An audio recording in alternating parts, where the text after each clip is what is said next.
আমরা জামাত এত খারাপ হয়ে গেলাম যে এখন বাংলাদেশে কোনো জিনিসপত্রের ঊর্ধ্বগতির কোনো কথা নাই, তেলের দাম বৃদ্ধি পাচ্ছে এ ব্যাপারে কোনো বক্তব্য নাই, আইন শৃঙ্খলা পরিস্থিতির মারাত্মক অবনতি হয়েছে সারা দেশে, এ ব্যাপারে সরকারি দলের কোনো বক্তব্য নাই। বক্তব্য হলো জামাত ইসলামী। মাননীয় স্পিকার, সরকারি দলের বক্তব্য তো আমরা শুনছি, আমরা শুরুর থেকেই লক্ষ্য করছি দেশে আর কোনো সমস্যা নাই। সরকারি দলের লোকদের বক্তব্য শুনলে মনে হয় দেশে আর কোনো সমস্যা নাই, সমস্যা হলো বিরোধী দল। এবং উঠার পর থেকেই দেখি বিরোধী দলের ব্যাপারে বিরোধী দলের বিরুদ্ধে বিভিন্ন কথা বলা হচ্ছে। আমাদের নেতা আজহারুল ইসলাম সাহেব আগে বলে গেছেন 91 সালে বিএনপি যখন সরকার গঠন করতে পারছিলেন না, সরকার গঠন করার মতো আসন পাননি, তখন জামাত নিঃস্বার্থভাবে বিএনপিকে সরকার গঠনের সমর্থন দিয়েছে। এটা কি বিএনপির কৃতজ্ঞতা স্বীকার করা উচিত নয়? আমরা 97 সাল থেকে একসাথে আন্দোলন, একসাথে নির্বাচন, একসাথে সরকার গঠন, এইভাবে আন্দোলন হয়েছে, নির্বাচন হয়েছে, সরকার গঠন হয়েছে। সেই সরকারে জামাত ইসলামের মন্ত্রী ছিল 2 জন। এটা জামাত এবং বিএনপির মধ্যে যে একটা সেতু বন্ধন ছিল, এটাই তো বোঝা যায়। কিন্তু এরপর থেকে জুলাই বিপ্লব, জুলাই গণ অভ্যুত্থান পর্যন্ত আমরা তো প্রায় একসাথেই ছিলাম। তখন তো কেউ সমস্যার কথা বলেন নাই। এবং বলা যায় এই স্বৈরাচারী আমলে এইখানে আমরা যারা আছি অনেকেই বলেছেন, আমাদের সরকারি দলের বন্ধুরা বলেছেন, আমাদের বিরোধী দলের বন্ধুরা বলেছেন যে আমরা এখানে জুলুম নির্যাতনের শিকার হই নাই, এরকম লোকের সংখ্যা খুবই কম পাওয়া যাবে। যেমন আমি এবং আমার পরিবার ফেসিবাদের আমলে জুলুম নির্যাতনের শিকার হয়েছি। আমাকে 2 পায়ে লোহার বেরি, কোমরে লোহার বেরি, 2 হাতে হ্যান্ডকাপ পরিয়ে বিভিন্ন দেশের বিভিন্ন কারাগারে ঘুরানো হতো। এরপরে আমি প্রায় 45 দিন আমাকে রিমান্ডে রাখা হয়েছিল। এরপরে আমার বড় ছেলে, তখন 16 সালের কথা, এসএসসি পরীক্ষার হল থেকে নিয়ে তাকে গুম করে দেওয়া হয়েছিল। তার 2টা চোখের রেটিনার পর্দা জুলুম নির্যাতন চালিয়ে ছিঁড়ে ফেলানো হয়েছে। এই জুলুম নির্যাতন শিকার তো আমরা সবাই হয়েছি।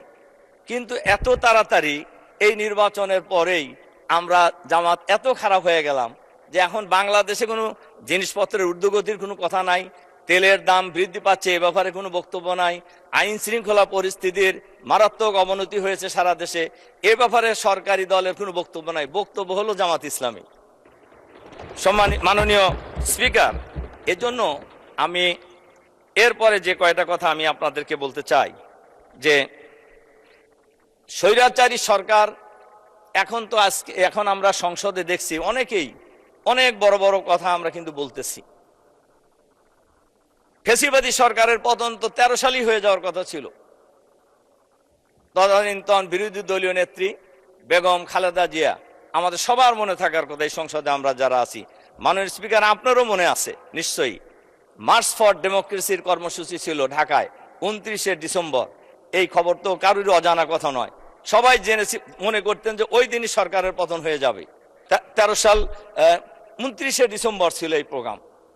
কিন্তু সেই নির্বাচন, সেই প্রোগ্রামে এই যে আমাদের মাননীয় মহাসচিব সাহেব এর সাক্ষী, আমরা মিটিং করেছি আগের দিন, যে মিটিংয়ে সর্বশেষ মিটিং যেটা হয়েছিল, আমাদের বিরোধী দলীয় নেতাও ছিলেন সেই মিটিংয়ে। এরপরে আমাদের যে মাননীয় মন্ত্রী, আমাদের পরিবেশ মন্ত্রীও ছিলেন, মহাসচিব তো ছিলেনই, গুলশানের একটা বাসায়। সেখানে ব্যাপক পরিকল্পনা নেওয়া হয়েছিল। সারা বাংলাদেশ থেকে লক্ষ লক্ষ লোক সেদিন ঢাকায় এসেছিলেন এবং ওই দিনই সবাই ধারণা করে নিয়েছিলেন আজকে সরকারের পতন হয়ে যাবে। কিন্তু আমরা দেখলাম 2 জনের ফোন ছাড়া সব ফোন বন্ধ। ম্যাডামের ফোন খোলা আর মহাসচিবের ফোন খোলা, উনি ছিলেন মাঠে আমাদের সাথে। আর আমাদের জামাত শিবিরের লোকেরা মিছিল বের করে কয়েকজন ইতিমধ্যে শহীদ হয়ে গেল রামপুরায়। কাজেই আমরা যে এত আন্দোলন করলাম, ওই দিন সবার ফোন বন্ধ ছিল কেন? এটা কি কোনোদিন জানার সুযোগ হয়েছে জাতির? মাননীয় স্পিকার, আমি আরেকটা ঘটনা বলি। শাপলা চত্বরের ব্যাপারেও কিন্তু সেম ঘটনাই হয়েছে। শাপলা চত্বরের দিন ম্যাডাম বিরোধী দলীয় নেত্রী হিসাবে সবাইকে মাঠে নামার জন্য আহ্বান জানিয়েছিলেন, কিন্তু আসলে কি কেউ নামছিলেন? সেখানে আমাদের অনেক লোক শহীদ হয়েছে, আমাদের আলেম ওলামারা শহীদ হয়েছেন। কিন্তু ওই দিনও একটা সুযোগ সরকার পতনের কিন্তু ছিল। কিন্তু আমরা কিন্তু সেই কাজটা আসলে করতে পারি নাই।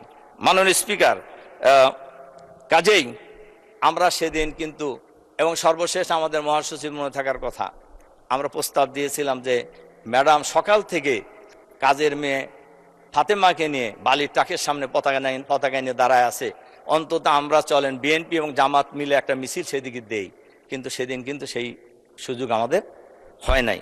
মাননীয় স্পিকার, এরপরে জুলাই বিপ্লবে অনেকেই অনেক কথা বলেছেন। জুলাই বিপ্লবের বা জুলাই অভ্যুত্থানের একক দাবিদার আমরা কোনো সময় ছিলাম না। আমাদের নেতা, বিরোধী দলের নেতাও কোনো সময় বলে নাই যে এটা শুধু আমরাই করেছি। কিন্তু আপনারা নিজেরা বলেন কেন যে আমরা এটা বলছি? আমরা তো বলি নাই কোনো সময় যে এটা আমরা নিজেরা করছি। তার কারণে এই আন্দোলনের সাথে সবাই জড়িত। তবে এটা তো সঠিক, ছাত্ররাই তো আন্দোলন শুরু করেছে এবং ছাত্রদের নেতৃত্বেই আন্দোলনের সমাপ্তি হয়েছে। কাজেই এই আন্দোলনে আমাদের নেতা, বিরোধী দলীয় নেতা ডাক্তার শফিকুর রহমান সাহেব ছাত্রদেরকেও গাইড করেছেন, জামাতকেও গাইড করেছেন।